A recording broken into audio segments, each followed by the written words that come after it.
अस्सलाम वालेकुम, मैं हूँ आपकी अपनी होस्ट जुनैरा सज्जाद। इल्मी सिटी में आप सबको एक बार फिर खुशामदीद कहती हूँ और उम्मीद करती हूँ इस आलमी वबा के दौर में आप सब खैरियत से होंगे और इल्मी सिटी में दी जाने वाली मालूमात से फायदा उठा रहे होंगे। जैसा कि आप जानते हैं, इल्मी सिटी लाता है रोजमर्रा की बुनियाद पर आपके लिए कुछ इंफॉर्मेटिव सेशन, जिससे आप कुछ जान सकें, कुछ सीख सकें और मोटिवेट हो सकें।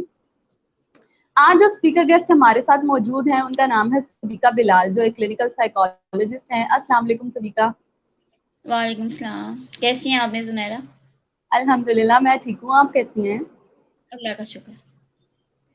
मैं अपनी ऑडियंस को भी बहुत वेलकम करना चाहूंगी जो हमारे साथ मौजूद है, और जो हमारे साथ हमेशा से मौजूद रहते हैं उनका भी बहुत शुक्रिया। मैं बताती चलूं कि आज जिस टॉपिक पर हम बात करेंगे वो है स्पेशल चिल्ड्रन और उनको मुआशरे में कैसे ट्रीट किया जाता है और उनका क्या किरदार है। आज इस सब के बारे में हम बात करेंगे सबीका से। तो सबीका, सबसे पहले आप हमें ये बताइए कि स्पेशल चिल्ड्रन जिन्हें हम कहते हैं वो कौन से बच्चे होते हैं और कौन से बच्चे और कौन सी कैटेगरीज इसमें फॉल करती हैं। सबसे पहले तो मैं एप्रिशिएट करूँगी, ये टॉपिक बहुत अच्छा है और बहुत रेयर है कि इस बारे में लोग बात करते हैं। हमारी सोसाइटी में इन बच्चों के बारे में बात ही नहीं की जाती। स्पेशल बच्चे वो बच्चे होते हैं जिनको एक अलग से अटेंशन, एक स्पेशल नाम से जैसे आपको पता लग रहा है कि इन बच्चों को एक स्पेशल अटेंशन, एक स्पेशल केयर, एक स्पेशल एकेडमिक लर्निंग की ज़रूरत होती है, जो कि एक मेन स्ट्रीम स्कूल में जो बच्चे पढ़ते हैं ये उनसे अलग होते हैं। उनको ये थोड़ा देर से सीखते हैं, थोड़ा देर से पिक करते हैं, लेकिन इनको एक अलग जो है वो एक अटेंशन चाहिए होती है, एक स्पेशल केयर चाहिए होती है और एक प्रॉपर गाइडेंस चाहिए होती है, ताकि ये बच्चे जो हैं उन प्रॉपर गाइडलाइंस के थ्रू सोसाइटी में मूव कर सकें, सीख सकें और सोसाइटी में मूव कर सकें। जो लोग हमें सलाम कर रहे हैं उनको वालेकुम अस्सलाम, और बाकी ऑडियंस से भी मैं कहना चाहूंगी कि अगर इन इस टॉपिक से रिलेटेड उनके भी जहनों में कुछ सवालात हैं तो आकर कमेंट सेक्शन में हमसे जरूर पूछें, उसके भी जवाब जानेंगे हम सबीका से। तो सबीका, हमें ये बताइए कि बर्थ के टाइम पे भी तो कुछ बच्चों का पता लग जाता है, कुछ सिम्टम्स जो आप हमसे शेयर करना चाहें कि कैसे पता लगे कि ये बच्चे जो हैं स्पेशल हैं या इनमें कुछ डिसेबिलिटीज हैं। जैसे बच्चे जिस तरह पैदा होते हैं, when the mom delivers the child, उस टाइम पे at the time of birth psychology में, साइकाट्री में कुछ प्रॉब्लम्स ऐसी होती हैं, डिसऑर्डर्स ऐसे होते हैं कि बच्चे को देख के फेशियल एक्सप्रेशन से पता चल जाता है कि आपका बच्चा जो है वो नॉर्मल नहीं है। जैसे मैं नाम लेती चलूँ, मैं मेंशन करूँ, डाउन सिंड्रोम जो है, उसमें फेशियल एक्सप्रेशंस जो होते हैं बच्चे के, उससे आपको फौरन तौर पे पता चल जाता है कि your child is not like the other child, तो वो लाइक अदर चिल्ड्रन, तो वहां से आपको पता चल जाता है कि आपका बच्चा जो है वो नॉर्मल नहीं है, आपका बच्चा एक स्पेशल चाइल्ड है और इसको एक स्पेशल केयर की और एक अटेंशन की जरूरत है थ्रू लाइफ टाइम।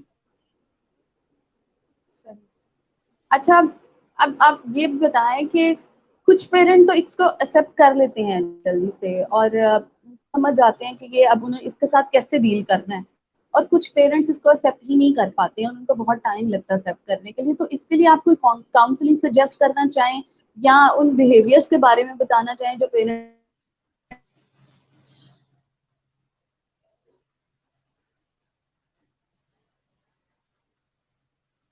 ऑडियंस को चलूं।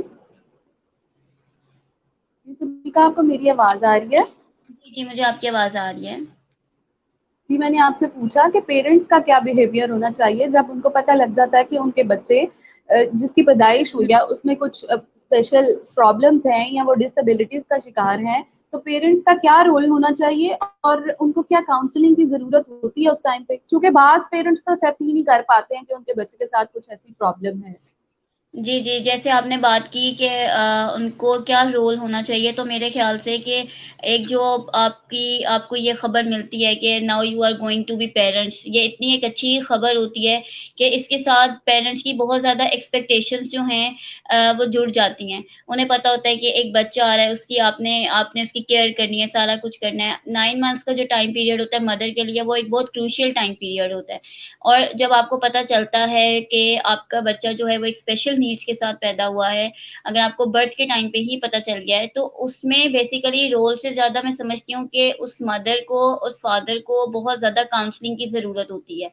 I suggest being a psychologist, I really suggest कि हॉस्पिटल्स में ऐसे साइकोलॉजिस्ट, गायनाकोलॉजिस्ट के साथ साइकोलॉजिस्ट ज़रूर होने चाहिए, ताकि ऐसे जो भी केसेस होते हैं, इसके अलावा जो पोस्टमार्टम डिप्रेशन है जो कि बहुत कॉमन है, इस तरह के अगर मसाइल सामने आते हैं तो पेरेंट्स के लिए, मदर्स के लिए वहाँ पे काउंसलिंग का प्रॉपर सेटअप होना चाहिए। पेरेंट्स के लिए एक्सेप्टेंस बहुत बात की बात है, वो obviously they can not accept at the spot कि हमारा बच्चा जो है वो नॉर्मल बच्चों की तरह नहीं है। तो उनका रोल इस तरह होना चाहिए, मैं रोल तो नहीं कहूंगी लेकिन ये कहूंगी कि उनकी लिटिल बिट काउंसलिंग जरूर होनी चाहिए एट द मोमेंट, ताकि वो उस चीज को एक्सेप्ट कर सकें, जो कि उनके लिए भी बेहतर है। अगर उनकी काउंसलिंग होती है, obviously they can look after their child in a good manner. अगर उनकी काउंसलिंग होती है, अगर वो इस चीज को एक्सेप्ट करते हैं, देखिए किसी भी चीज की एक्सेप्टेंस बहुत जरूरी होती है, चाहे वो कोई भी आपका मसला है, कोई भी परेशानी है, जब तक आप उस चीज को एक्सेप्ट नहीं करते आप उसके सोल्यूशन की तरफ नहीं जाते हैं। तो basically when you accept the thing कि आपका बच्चा इस प्रॉब्लम के साथ आया है, तो उसमें ये होता है कि आप अपने बच्चे की अच्छी अपब्रिंगिंग कर सकते हैं। आपके बच्चों के लिए उनकी सबसे बड़ी सपोर्ट उनके पेरेंट्स हैं। अगर पेरेंट्स ने एक्सेप्ट किया है, पेरेंट्स उनको कह रहे हैं यू आर ओके, आप बिल्कुल ठीक हो बेटा, कोई मसला नहीं है आपके, आप बिल्कुल बाकी बच्चों की तरह हो, we will support you, we will guide you, तो बच्चे में भी एक तरह से इंकरेजमेंट आती है और बच्चा सोसाइटी में अच्छी तरह मूव करता है। लेकिन हम बर्थ की बात करें तो बर्थ के टाइम पे तो ऑब्वियसली आप बच्चे को नहीं समझा सकते, इसमें मदर्स के लिए, फैमिली के लिए, नॉट सिर्फ मैं ये नहीं कहूंगी कि पेरेंट्स के लिए, पूरी फैमिली के लिए उस टाइम पे काउंसलिंग होनी बहुत जरूरी है, ताकि वो एक्सेप्ट कर सकें इस चीज को। ठीक है, मैं अपनी ऑडियंस को बताती चली हूँ कि आज जिस टॉपिक पे हम बात कर रहे हैं वो है स्पेशल चिल्ड्रन, जो बच्चे किसी भी डिसेबिलिटी का शिकार हों, उनका सोसाइटी में क्या रोल होता है और सोसाइटी को उनके साथ कैसा बिहेव करना चाहिए। तो अब सभी का हम हमें इस बारे में बताएं कि इनके डेवलपमेंटल माइलस्टोन्स क्या होते हैं। जैसे हमने अभी बात की थी बर्थ डिफेक्ट्स की, उसमें बेसिकली ये था कि जो आपका 9 मंथ्स का ड्यूरेशन होता है, अब तो ये जो टेक्नोलॉजी है ये इतनी एडवांस हो गई है कि आपको ड्यूरिंग 5th और 6th मंथ में भी पता चल जाता है कि आपका जो बच्चा है उसके साथ कोई प्रॉब्लम तो नहीं आ रहा। लेकिन बात वही है कि बर्थ डिफेक्ट्स में आपको समटाइम्स पता चल जाता है कि आपका बच्चा जो है वो स्पेशल है, right. At the time of birth अगर आपको ड्यूरिंग प्रेगनेंसी नहीं पता चला, आपको बर्थ के टाइम पे पता चला है कि आपका बच्चा स्पेशल है। समटाइम्स ऐसा होता है सुनहरा कि आपको ना प्रेगनेंसी में पता चलता है और ना आपको at the time of birth पता चलता है। ये आपको पता चलता है जब आप बच्चे के डेवलपमेंटल माइलस्टोन्स को जो है वो ध्यान में लेके आते हो। फॉर एग्जाम्पल फर्स्ट क्राई बच्चे का कब था, अगर वो नॉर्मल है फिर भी बच्चे में आपको लग रहा है कि बच्चा जो है वो आपका स्पेशल है या अलग है बाकी बच्चों से, तो उसमें आपकी जो बच्चे की क्रॉलिंग है, सिटिंग है, हेड होल्डिंग है, नेक होल्डिंग है, इन सबको ना हम कहते हैं डेवलपमेंटल माइलस्टोन। बच्चे के पैदा होने से लेके बच्चे की आगे जितनी डेवलपमेंटल माइलस्टोन्स आते हैं, उठना, बैठना, चलना, गर्दन संभालना, सपोर्ट के साथ खड़े होना, सपोर्ट के साथ बैठना, ये सारी चीजों को हम बोलते हैं डेवलपमेंटल माइलस्टोन, जो कि एक स्पेसिफिक एज होती है बच्चे की उसमें अचीव होने चाहिए। अगर उसमें नहीं आ रहे, समटाइम्स ऐसा होता है 1 महीना ऊपर हो गया, 2 महीने, दैट आर नॉर्मल। लेकिन अगर ऐसा हो रहा है कि एक बच्चे को अगर फॉर एग्जाम्पल 6 महीने में, 4 महीने में बैठना चाहिए या गर्दन संभालनी चाहिए और बच्चा 9 माह का हो गया, 10 माह का हो गया, गर्दन नहीं संभाल रहा, इट मीन्स यहाँ पे कोई मसला है, इट मीन्स यहाँ पे ना आपको ध्यान देने की जरूरत है, you need to be conscious, ठीक है। और अगर बच्चा जो है वो चल नहीं पा रहा, बच्चा बोल नहीं रहा, बच्चा बिल्कुल 3-4 साल हो गए हैं, बच्चा बिल्कुल म्यूट है, बिल्कुल भी एक वर्ड भी नहीं बोल रहा, साउंड प्रोड्यूसिंग भी नहीं है उसकी, तो इट मीन्स कि ये चीज जो है प्रॉब्लमैटिक है and you need to consult a specialist. क्योंकि ये डेवलपमेंटल माइलस्टोन है जो कि एक स्पेसिफिक एज में ना बच्चे को अचीव करने चाहिए। तो अगर ये डेवलपमेंटल माइलस्टोन इसलिए इंपॉर्टेंट होते हैं कि समटाइम्स ना ड्यूरिंग प्रेगनेंसी आपको पता चलता है आपके बच्चे के बारे में, ना ही आपको बाद में पता चलता है at the time of birth. तो ये चीजें आपको तब पता चलती हैं जब आप बच्चे के डेवलपमेंटल माइलस्टोन पे फोकस करते हो, तब आपको पता चलता है कि यस कोई प्रॉब्लम है या प्रॉब्लम नहीं है। अगर डेवलपमेंटल माइलस्टोन टाइमली अचीव किए हैं बच्चे ने, इट मीन्स ही और शी इज नॉर्मल, और वो आपकी वो एक्टिव भी है, सारा कुछ है, तो ऑब्वियसली वो ठीक है। अदरवाइज फिर आपको आपको कॉन्शियस होने की जरूरत है कि yes there is a need to consult. हमारे पास एक क्वेश्चन भी आ रहा था ऑडियंस में से, शफकत अली हमसे पूछ रहे थे कि क्या स्पेशल बच्चे भी आगे बढ़ सकते हैं और इसके साथ मैं अपना क्वेश्चन भी ऐड करना चाहूंगी कि सिलेक्शन ऑफ स्कूलिंग कैसे होनी चाहिए, किस एज में बच्चे को स्कूल भेज देना चाहिए, कौन से स्कूल सेलेक्ट करने चाहिए, क्या क्वालिटीज होनी चाहिए उस स्कूल्स में जो इन बच्चों के लिए जरूरी है।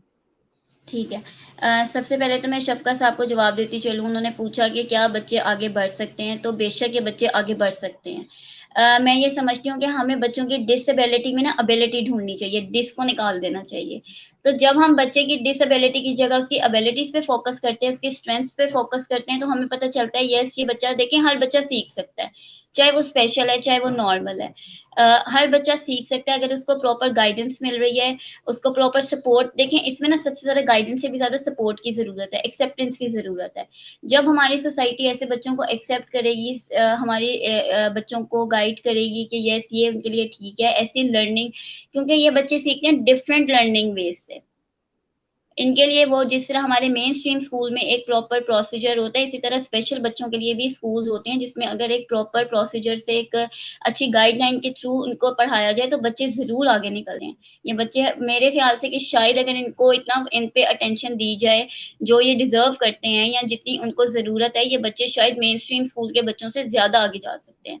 दूसरी चीज़ जो आपने मुझसे सवाल पूछा कि स्कूलिंग का, तो जिस तरह मैंने बात की कि बच्चों के डेवलपमेंटल माइलस्टोन को फोकस करना चाहिए, वहाँ से हमें पता चलता है नॉर्मल है बच्चा कि नहीं है। तो उसमें बेसिकली जब आपको पता चल गया कि बच्चा जो है वो आपने मेन स्ट्रीम स्कूल में आपने उसका एडमिशन करवा दिया है, अगर आपको नहीं पता कि आपका बच्चा स्पेशल है कि नहीं, और आपने उसको एक नॉर्मल स्कूल में एडमिशन करवा दिया, और आपको पता लग रहा है कि बच्चा जो है वो आपका बहुत देर से सीख रहा है, या उसको अंडरस्टैंडिंग नहीं हो रही किसी चीज़ की, या बच्चा जो है वो उसमें कोई बिहेवियरल इश्यूज आ रहे हैं, या उसको आपको लग रहा है कि नहीं ये बच्चा यहाँ स्कूल में सेट नहीं हो पा रहा और इसके कोई और इश्यूज नहीं है, ठीक है, तो वहां पे there is a need to consult any special school. आपको वहां पे जो है वो उनको बताना चाहिए कि आप जो है वो इस तरह इनसे जो है वो कर सकते हैं। फॉर एग्जाम्पल, आप एक स्कूल में आपने पूछा सिलेक्शन कैसी होनी चाहिए, आजकल ना जुनैरा बेसिकली जो स्पेशल स्कूल्स है ना, उनका भी हाल कोई इतना अच्छा खास नहीं है, क्योंकि दे आर लाइक, मैंने काम किया स्पेशल बच्चों के साथ, दे आर मोर कंसर्न कि ये बच्चे क्या सीख लेंगे, ये बच्चे सीख के क्या करेंगे।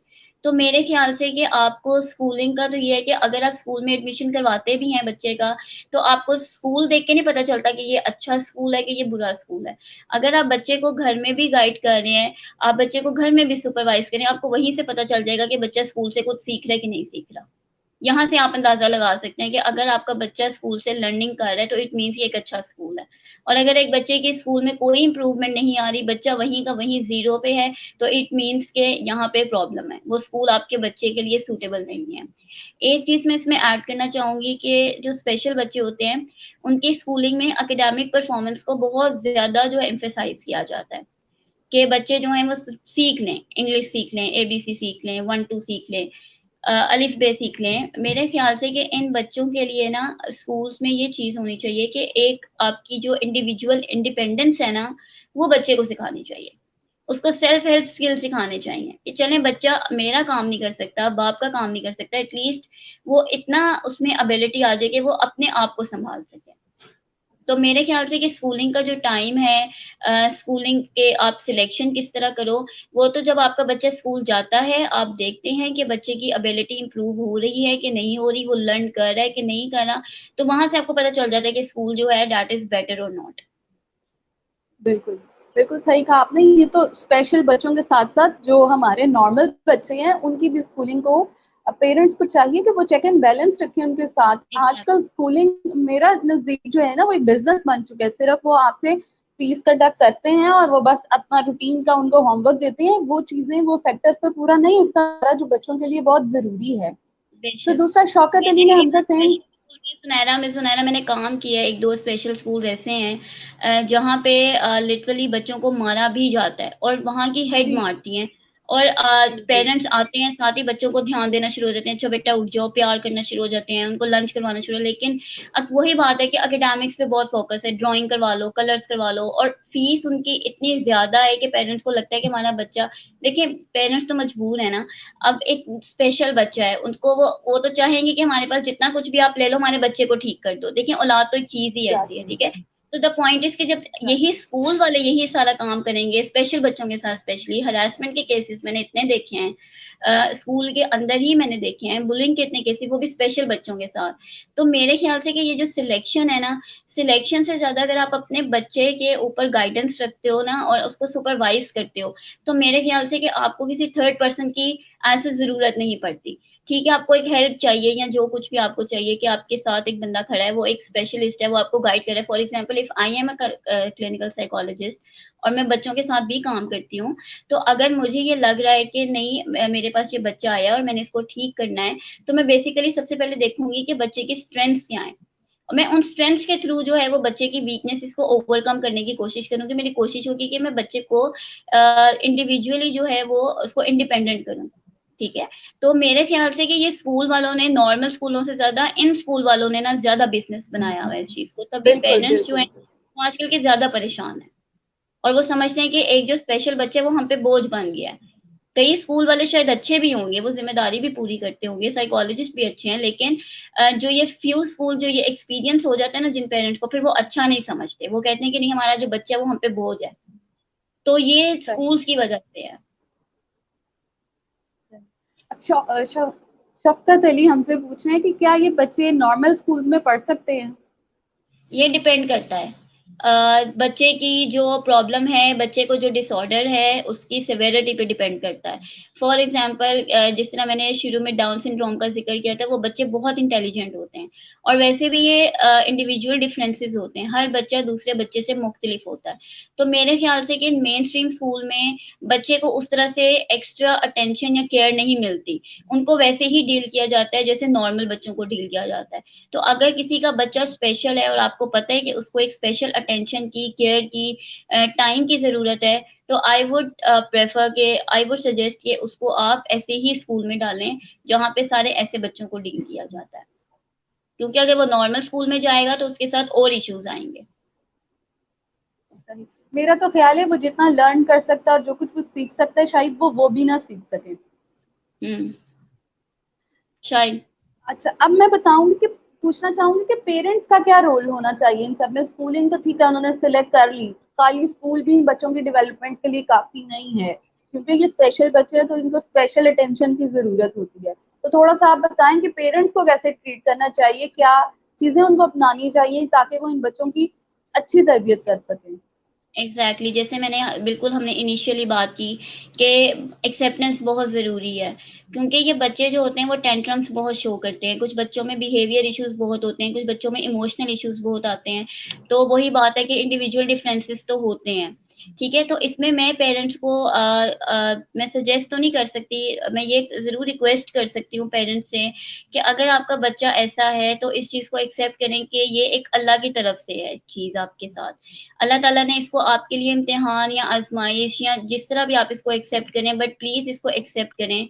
अपने बच्चे को टाइम दें, उसको बर्डन मत समझें, क्योंकि जैसे माँ बाप अगर अपने बच्चे को बर्डन समझेंगे तो सोसाइटी तो बिल्कुल भी उसको एक्सेप्ट नहीं करेगी।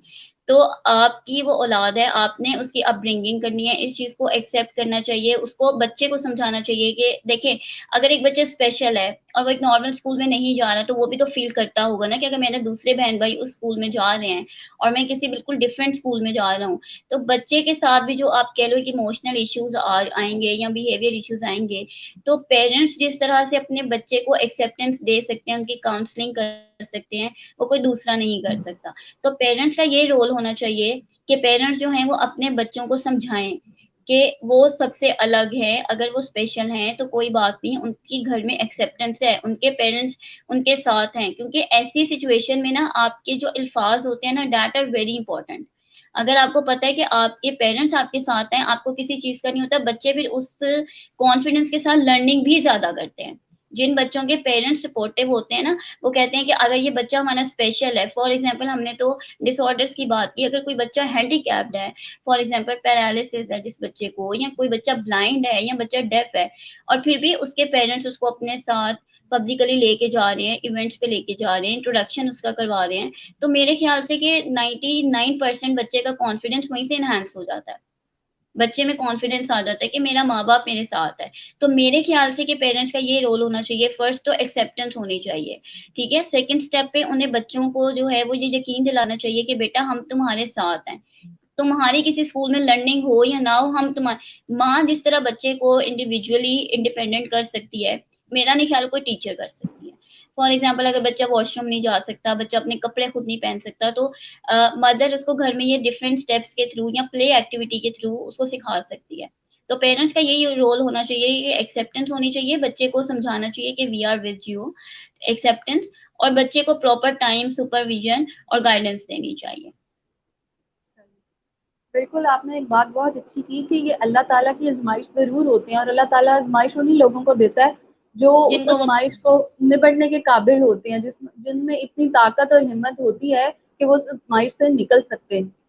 बेशक। तो अब आप हमें बताएं कि एबिलिटीज और हॉबीज, कई आपने जैसे बताया कई बच्चे बहुत शार्प भी होते हैं, हम्म। तो उनकी एबिलिटीज को कैसे पहचाना जाए और उनको कौन सी हॉबीज में इन्वॉल्व किया जाए जिससे वो बेटरमेंट की तरफ आ सकें। जिस तरह मैंने आपको बताया कि मैं काम करती थी बच्चों के साथ स्पेशल स्कूल में, तो बच्चों में कई बच्चे जो हैं वो म्यूज़िक बहुत एंजॉय करते हैं। कई बच्चों की आवाज़ बहुत अच्छी होती है, तो उनको हम एक म्यूज़िक थेरेपी के थ्रू, जब हमारे पास एक बच्चा आता है सुनहरा, तो हम उसकी प्रॉपर एक असेसमेंट करते हैं, जिसमें ना हम डिफरेंट एरियाज़ को कवर करते हैं, जिसमें हमें पता लगता है जिसमें बच्चे के सोशल स्किल्स कौन-कौन से हैं, कि बच्चा कौन से काम कर सकता है और कौन से नहीं कर सकता। तो उसमें बेसिकली हम सोशल स्किल्स को देखते हैं, उसकी कॉग्निशन देखते हैं, मतलब उसका वे ऑफ थिंकिंग देखते हैं, उसकी स्पीच देखते हैं कि कौन-कौन सी चीज़ें हैं, कितने वर्ड्स वो बोल सकता है कि नहीं बोल सकता। फिर वो उसका एक सेल्फ हेल्प स्किल्स होते हैं, वो अपनी मदद खुद कितनी कर सकता है, उसको अपने खुद काम कितने करने आते हैं, कितने नहीं करने आते। तो बेसिकली बताने का मकसद ये है कि इस असेसमेंट में हम 4 से 5 जो है वो एरियाज़ को कवर करते हैं, जिसमें हमें पता चलता है कि बच्चा जो है वो ये सीख सकता है और ये नहीं सीख सकता, मतलब उसको ये नहीं आता करना। तो फिर उसके थ्रू जो है वो हम बच्चे को लर्निंग करवाते हैं उसकी। तो आपने जिस तरह पूछा कि किस तरह से हॉबीज हैं, तो जिस तरह से मैंने म्यूजिक की बात की कि कई बच्चे म्यूजिक बहुत इंजॉय करते हैं, तो हम उनको म्यूजिक थेरेपी की तरफ लेके जाते हैं। कई बच्चे स्विमिंग बहुत अच्छी करते हैं, हम उनको स्विमिंग उनकी और इम्प्रूव कर सकते हैं। कई बच्चों को हम जो है वो सेल्फ हेल्प जो स्किल्स होते हैं, हम बच्चों को वो सिखा सकते हैं कि किस तरह से बच्चे ने अपना काम जो है वो खुद से करना है। तो बेसिकली हॉबीज से ज्यादा मैं ये कहूंगी कि इंटरेस्ट, जिस तरह बच्चे को म्यूजिक बहुत पसंद है, पोइम्स बहुत शौक से सुनता है, राइम्स बहुत अच्छे उसको आते हैं, तो हम क्यों ना उसको उस तरफ ले जाएं। It's not bad. अगर एक बच्चे का आर्ट बहुत अच्छा है, एक बच्चा ड्राइंग बहुत प्यारी करता है, कलर्स बहुत प्यारे करता है, तो व्हाई नॉट, वो आर्ट की तरफ जा सकता है। वोकेशनल स्किल्स इतने प्यारे प्यारे होते हैं, स्पेशल बच्चों को मैंने खुद करते देखा है कि आपको देख के नहीं पता लगता कि ये एक स्पेशल बच्चे का काम है।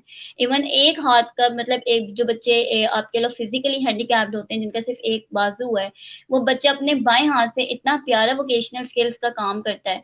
तो व्हाई नॉट। जरूरी तो नहीं कि हमने इन बच्चों को हम यही सोचें कि हमारा बच्चा डॉक्टर नहीं बन रहा, इंजीनियर नहीं बन रहा, वो एक अच्छा म्यूजिशियन बन सकता है, वो एक अच्छा आर्टिस्ट बन सकता है, वो एक अच्छा स्विमर बन सकता है।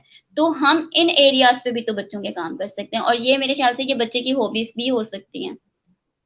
तो वो तो एक आइडेंटिफिकेशन है ना असेसमेंट के थ्रू। तो फिर आपको जिसमें लगे कि बच्चा ये काम कर सकता है और इस स्ट्रेंथ के थ्रू आप बच्चे की इस वीकनेस को कवर कर सकते हो, तो वो बहुत अच्छी बात है, आप करें। आप बच्चे को ना सिखाएं एबीसी, कोई बात नहीं, नहीं आएगी तो ना आए, लेकिन जिसमें बच्चे का एक स्किल है, वो बच्चा आगे अपने लिए तो कुछ करेगा ना, इंडिपेंडेंट तो बनेगा एटलीस्ट। तो I think that is more than enough.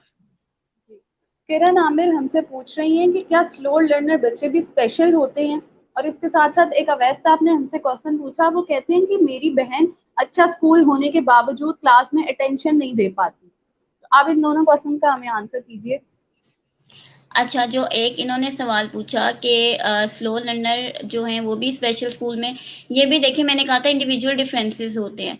हम जैसे इन्होंने बताया कि स्लो लर्नर भी स्पेशल होते हैं। स्पेशल अगर आप एक उनको मेन स्ट्रीम स्कूल में एडमिशन करवा के उनका, अगर आप उन पे घर पे तवज्जो प्रॉपर दे रहे हो, आप उनको प्रॉपर एक एकेडमिक जो टाइम होता है वो दे रहे हो, और वो मेन स्ट्रीम स्कूल में आपको लग रहा है कि बच्चा सीख पा रहा है, जिस तरह से टीचर उनको क्लास में सुपरवाइज कर रही हैं, तो आप उनको जो है वो आप आप मेन स्ट्रीम स्कूल में डाल दो, आप उनको पढ़ा के देख लो। स्लो लर्नर जो होते हैं उसमें भी ना आगे कैटेगरीज होती हैं, तो इसमें भी प्रॉपरली एक असेसमेंट की जरूरत होती है। कई बच्चे होते हैं स्लो लर्नर जो मेन स्ट्रीम स्कूल में भी पढ़ लेते हैं, वो स्पेशल नहीं होते, और कोई बच्चे ऐसे होते हैं जो स्लो लर्नर होते हैं लेकिन उनकी ना लर्निंग इतनी स्लो लेवल पे होती है कि वो स्पेशल कैटेगरी में ही आते हैं, क्योंकि उनके साथ इमोशनल, बिहेवियरल, और मैंने जिस तरह बताया कि एक प्रॉपर असेसमेंट होती है ना, उसके थ्रू हम रिवील करते हैं कि यस ये बच्चा जो है इसको स्पेशल स्कूल में होना चाहिए। और जिस तरह दूसरे जिन्होंने बात पूछी कि मेरी बहन अवैस खान है आई थिंक, इन्होंने पूछा कि वो एक अच्छे स्कूल में पढ़ती हैं लेकिन फिर भी वो अटेंशन नहीं देती क्लास में। तो इसकी तो बहुत सी रीजंस हो सकती है ना। Lack of attention in classroom हो सकता है कि वो बच्ची जो है उसका वो जो सब्जेक्ट है जो वो अटेंड कर रही है वो उसकी पसंद का ना हो, दैट इज वाई वो अटेंशन ही नहीं दे रही। ठीक है, समटाइम्स होता है कि कोई प्रेशर होता है फैमिली की तरफ से या वैसे जिसकी वजह से बच्चा परेशान है, एंग्जाइटी है बच्चे को जिसकी वजह से वो अटेंटिव नहीं है क्लास में। ठीक है, या बुली हो रहा है या हरास हो रहा है या टीचर पसंद नहीं है।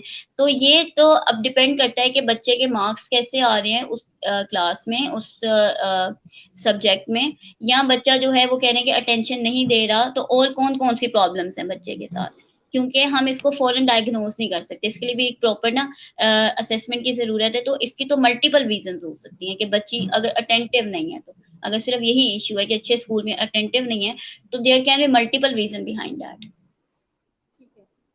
शफकत अली हमसे पूछ रहे हैं कि इन बच्चों में जो एहसास महरूमी आ जाती है उसको कैसे खत्म किया जा सकता है। जिस वजह से बच्चे में एहसास महरूमी आई है उस वजह को खत्म कर दें, बच्चे की एहसास महरूमी खत्म हो जाएगी। कि बच्चा जिस वजह से कॉम्प्लेक्स में गया है वो क्या रीजन है, बच्चा क्यों गया, बच्चे से बात करें, उससे पूछें।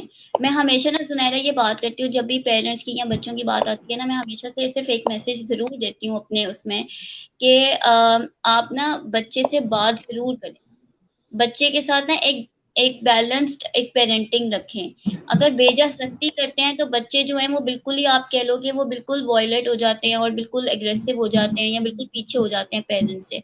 और अगर आप बेजा उनको आजादी दे दो या इस तरह कर दो तो वो बच्चे वो और तरह के हो जाते हैं। तो balance parenting is very important. अगर बच्चा एक स्पेशल है या बच्चा स्पेशल नहीं है, उसमें एहसास महरूमी आया है, तो आप पहले फाइंड करें कि उसकी रीजन क्या है, बच्चे से बात करें। और फिर आपको पता लग गया कि ये रीजन है, बच्चा क्या अपनी डिसेबिलिटी की वजह से कॉम्प्लेक्स में गया या there is an other cause जिसकी वजह से बच्चा कॉम्प्लेक्स में गया, तो फिर उस कॉज को खत्म करें। ठीक है। शफकत अली हमसे पूछ रहे हैं कि क्या स्पेशल बच्चों के एहसास, ये वही सेम क्वेश्चन आ गया हमारे पास। सही। अच्छा, अब आप थोड़ा सा हमें इनके ट्रीटमेंट के बारे में बताएं कि इनका ट्रीटमेंट कैसे पॉसिबल है और क्या ट्रीटमेंट्स हो सकते हैं। ट्रीटमेंट यही हो सकता है कि जब आपको पता चल गया कि आपका बच्चा जो है उसके साथ ये डिसऑर्डर है, ठीक है, और आपका बच्चा एक स्पेशल स्कूल में पढ़ रहा है, तो वही बात है कि आप बच्चे की स्कूलिंग आपने शुरू करवाई। ठीक है, आप खुद से फाइंड आउट करें कि बच्चे की हॉबीज कौन सी हैं, बच्चे के इंटरेस्ट कौन से हैं, आपका बच्चा है उस वो किस चीज में उसकी स्ट्रेंथ्स क्या हैं और उसकी वीकनेसेस क्या हैं, इसको फाइंड आउट करें सबसे पहले तो। ठीक है, बच्चे की सेल्फ हेल्प स्किल्स जो है ना उस पर काम करें कि आप किस तरह से बच्चे को इंडिपेंडेंट बना सकते हैं। मैं स्पेशल बच्चों के बारे में मैं उनकी ना एकेडमिक पे गौर करती हूँ, ना मैं किसी और चीज पे करती हूँ। मैं सबसे पहले कहती हूँ कि बच्चे को इंडिपेंडेंट करो। जो काम अगर वो खा नहीं रहा खुद से, वो कपड़े नहीं खुद से पहन सकता, वो वॉशरूम नहीं खुद से जा सकता या उसकी स्पीच नहीं है, इस पे काम करें। एकेडमिक्स बाद में आती हैं। तो सबसे पहले जो है बच्चे की स्ट्रेंथ्स और वीकनेसेस को आइडेंटिफाई करें, चीजों को बातों को बच्चे को सबसे पहले तो एक्सेप्ट करें कि ये आपका बच्चा है और ये आपकी ही जिम्मेदारी है। अब तो जो होना था वो तो हो गया, अल्लाह ताला ने आपको औलाद दे दी, सारा कुछ हो गया, अब एक्सेप्टेंस है। एक्सेप्टेंस के बाद अपने बच्चे की काउंसलिंग करें, सबसे पहले पेरेंट्स करें। किसी भी स्पेशलिस्ट के पास आने से पहले आप सबसे पहले खुद घर में अपने बच्चे की काउंसलिंग करें, उसको समझाएं। ठीक है, उसके बाद आप उसको स्कूल में एडमिशन करवाएं। वहां पे जो है प्रॉपर सुपरवाइज रखें कि आपके बच्चे के साथ स्कूल में कैसा बिहेवियर चल रहा है। अगर वो पूरे दिन में वो ये एक्टिविटीज कर रहा है तो वो किस तरह से कर रहा है, ठीक है, वो जिन पीयर ग्रुप में बैठ रहा है वो बच्चे किस किस्म के हैं, आया वो उससे ज्यादा सिवियर लेवल में तो नहीं बैठ रहा। क्योंकि समटाइम्स ऐसा होता है कि अगर एक बच्चा, फर्ज करो सुनहरा कि वो एक स्लो लर्नर है और वो किसी एक ऐसे बच्चे के साथ बैठ रहा है जो बहुत हाइपर एक्टिव है या एग्रेसिव बहुत ज्यादा है, तो इसमें भी बच्चे के लिए नुकसानदेह चीज है कि वो बहुत ही ज्यादा सिवियर लेवल के बच्चे के साथ बैठ रहा है। तो बेसिकली ये भी मॉनिटर करना पेरेंट्स की जिम्मेदारी है कि आप जिस भी स्कूल में एडमिशन करवा रहे हैं, आप पहले खुद जाके उसका माहौल देखें। आप देखें कि आपके बच्चे ने किस ग्रुप में जाके बैठना है, किस तरह के बच्चों में जाके बैठना है। आप ये चीज जरूर एडमिशन करवाने से पहले इस चीज को जरूर लुक आफ्टर करें, इस चीज को जरूर सुपरवाइज करें कि आपका बच्चा स्कूल में चला गया, उसका वो किस एज ग्रुप में बैठेगा, किस तरह के बच्चों में बैठेगा, उस स्कूल का माहौल क्या है, उस स्कूल में क्या क्वालिफाइड टीचर्स हैं। क्योंकि मैंने ये भी देखा है कि एफ ए पास भी जो है वो आजकल स्पेशल स्कूल में टीचर्स हैं। तो बेसिकली आप जिस भी स्कूल में जाएं, टीचर्स की क्वालिफिकेशन जरूर पता करें कि जो बच्चे, आपके बच्चे को जिसने पढ़ाना है, क्या वो साइकाट्री की फील्ड की है भी कि नहीं। ठीक है, एक तो ये चीज हो गई। फिर आप जो है वो उसके बाद जब बच्चा आपका घर आ गया तो बच्चे को घर में भी अटेंशन दें, सारा कुछ स्कूल पे ना छोड़ें, अपने बच्चे को घर में भी ट्रीटमेंट दें पूरा, और बच्चे का ख्याल रखें, बच्चे को टाइम दें, बच्चे को सुपरवाइज करें, बच्चे को गाइड करें। बच्चे की जो एक सेल्फ हेल्प स्किल्स हैं उसको आप फोकस करें कि बच्चे, आपका बच्चा किस तरह से सीख सकता है। फिर उसके बाद हम ये कह सकते हैं, जहां तक ट्रीटमेंट की बात है, जिस तरह मैंने पहले भी बात की, कि उनके फ्यूचर के बारे में सोचें कि बच्चे का अगर म्यूजिक में इंटरेस्ट है तो अगर आपने उसको उस फील्ड में भेजना है तो आप उसकी पूरी जो है वो लर्निंग करवाएं थ्रू आउट। ठीक है, उस सपोर्ट के साथ। अगर एक बच्चा ब्लाइंड है, कई ब्लाइंड बच्चे भी इतने शार्प होते हैं, वो इतने अच्छी तरह से उनकी लर्निंग होती है या उनके ड्रीम्स इतने हाई होते हैं, आप उस पर काम करें। कोई बात नहीं, एक सिर्फ डिसेबिलिटी में उसकी एबिलिटी ढूंढें कि आपका बच्चा डिसेबल है लेकिन वो किस किस काम के एबल है। तो ये, अगर कोई बच्चा डेफ है तो भी वो बहुत से, वो अपनी साइन लैंग्वेज से आपको वो चीजें करके बताएगा, आपको इस तरह से मैसेज कन्वे करेगा जो एक नॉर्मल इंसान को भी नहीं पता चलता। फिर जिस तरह से एक बच्चा है वो आर्ट का बहुत शौकीन है, मेरे ख्याल से आप भी आर्टिस्ट हैं, तो जिस तरह से कलरिंग अगर वो बहुत अच्छी करता है, वो कॉपी बहुत अच्छी तरह से कर लेता है, तो क्यों नहीं आप बच्चे को आर्टिस्ट बना दें, आप बच्चे को उस पे फाइनेंस लगाएं, उसको सपोर्ट करें। फिर अगर एक बच्चा अच्छा स्विमर है और उसको पसंद है स्विमिंग करना, तो वाई नॉट, वो किसी और को भी ट्रेनिंग दे सकता है। तो मैं ये कह सकती हूँ कि इस तरह से अगर हम ये देखें कि हम सिर्फ ये ना देखें कि हमारा बच्चा तो स्पेशल है, ये क्या करेगा या ये क्या कमाएगा या ये क्या करेगा, नहीं, आप उसकी एबिलिटीज देखें और उसको जरूर उसकी लर्निंग पे काम करें और उसको टाइम दें और उसको इस काबिल समझें कि yes, your child can move in your society. तो तभी बच्चा भी आगे चलेगा, तभी बच्चा भी आगे काम कर सकेगा और अपने कॉन्फिडेंस के साथ सोसाइटी में मूव करेगा। समटाइम्स बच्चों में कॉन्फिडेंस नहीं होता लेकिन पेरेंट्स सपोर्ट कर रहे होते हैं। तो मैं वही कहती हूँ कि कहीं ना कोई कमी जरूर होती है जिसकी वजह से बच्चे में, फिर वहां पे बच्चे की काउंसलिंग की जरूरत होती है। क्योंकि कहीं ना कहीं से तो बच्चा भी फिर उसमें लैक ऑफ कॉन्फिडेंस क्यों है, अगर पेरेंट्स इतने सपोर्टिव है, इसका मतलब जहाँ पे वो क्लास में जा रहा है या जिस स्कूल में वो जा रहा है वहां पे कोई ना कोई जो है कमी है, या वहां पे कुछ उसके साथ जो है वो गलत हो रहा है, या ठीक प्रॉपर अप्रोप्रिएट बिहेवियर उसके साथ नहीं हो रहा। तो these are the things that are very important in the treatment of special needs children. सही, बिल्कुल, बहुत अच्छा बताया आपने। और जैसे आपने मेरे से पूछा, मैं आर्टिस्ट हूँ, तो मैंने वाकई ऐसे बच्चों को नोटिस किया है जो उस एज के नॉर्मल बच्चों से ज्यादा एक्टिव होती हैं और वो ज्यादा अच्छा आर्ट परफॉर्म करते हैं, और वो कहीं एग्जैक्टली। काफी हद तक उनको जो है बेहतरी की तरफ लेकर आता है। तो ना सिर्फ स्पेशल बच्चे, नॉर्मल बच्चों को भी एक्टिविटीज में जो है पार्टिसिपेट कराना चाहिए और उनको इन चीजों के जरिए शार्प करना चाहिए और इन चीजों का एग्जैक्टली भी exactly, बताना हमारे चाहिए। इट्स आजकल ये स्कूलिंग का ना सिस्टम ऐसा हो गया कि अगर किसी बच्चे ने बहुत अच्छा काम किया और किसी ने 5 मिनट बाद वो काम किया ना, तो जिसने जल्दी कर लिया ना वो, उसको बहुत अप्रिशिएट किया जाता है, उसको बहुत, लेकिन जिसने किया है और उससे अच्छा किया लेकिन थोड़ा टाइम लगा के किया, उसको उस तरह से अप्रिसिएशन नहीं मिलती। और मेरे ख्याल से ये भी एक बहुत ज्यादा चीज है जो कि ना बच्चों में कॉम्प्लेक्स लाती है, लैक ऑफ कॉन्फिडेंस होता है। तो मेरे ख्याल से कि ऐसे बच्चों को ज्यादा अपॉर्चुनिटीज देनी चाहिए, इन बच्चों को अब गेम्स की तरफ, स्पोर्ट्स इज वेरी इंपॉर्टेंट, मैं मिस कर गई। स्पोर्ट्स बहुत इंपॉर्टेंट हैं, स्पेशल बच्चे, कितने ऐसे बच्चे होते हैं जो स्पोर्ट्स में बहुत अच्छे होते हैं, तो आप उनको उस तरफ भी लेके आ सकते हो, स्पोर्ट्स में आप उनको ले जाओ, इतनी ओलंपिक्स होती हैं, गेम्स होती हैं, आप क्रिकेट मैच होते हैं, तो आप उनको उस तरफ भी लेके आ सकते हो। कई बच्चों को सर्व करना, खाना बहुत अच्छी तरह आता है, मैंने देखा स्कूल्स में बच्चे इतने प्यारे तरीके से खाना खाना सिखा रहे होते हैं दूसरे बच्चों को, टेबल सेट करना, ये चीजें उनको इतनी अच्छी आती हैं, तो बच्चा उसमें भी तो जा सकता है, इसमें तो कोई बुराई नहीं है। लेकिन आपका बच्चा कुछ कर तो रहा है ना, सर्व कर रहा है लोगों को, और एक इंडिपेंडेंटली कर रहा है, तो मेरे ख्याल से कि ये चीजें जरूर अप्रिशिएट होनी चाहिए और इन चीजों को जरूर इंकरेजमेंट मिलनी चाहिए। थैंक यू सबिका, आपने इतनी अच्छी नॉलेज हमारे साथ शेयर की। तो मैं आखिर में बस यही कहना चाहूंगी, ये भी इस दुनिया का हिस्सा है, ये भी उन्हीं लोगों के बराबर हैं जैसे दूसरे लोग हैं, तो इनसे नॉर्मल ट्रीटमेंट किया जाए। इनको हमारे सिर्फ थोड़े से प्यार और एहसास की ज्यादा जरूरत है, वरना ये लोग भी किसी से कम नहीं है। तो इंशाल्लाह सबिका आपसे फिर मिलेंगे किसी नए सेशन में, किसी नए टॉपिक के साथ। मैं अपनी ऑडियंस का भी बहुत शुक्रिया अदा करती हूँ जो हमारे साथ रहे और इतने अच्छे क्वेश्चंस उन्होंने हमसे पूछे। तो इंशाल्लाह फिर मिलेंगे किसी नए सेशन के साथ। तब तक के लिए खुश रहें, दूसरों को खुश रखें और खुशियां बांटते रहें। अल्लाह हाफिज। अल्लाह हाफिज।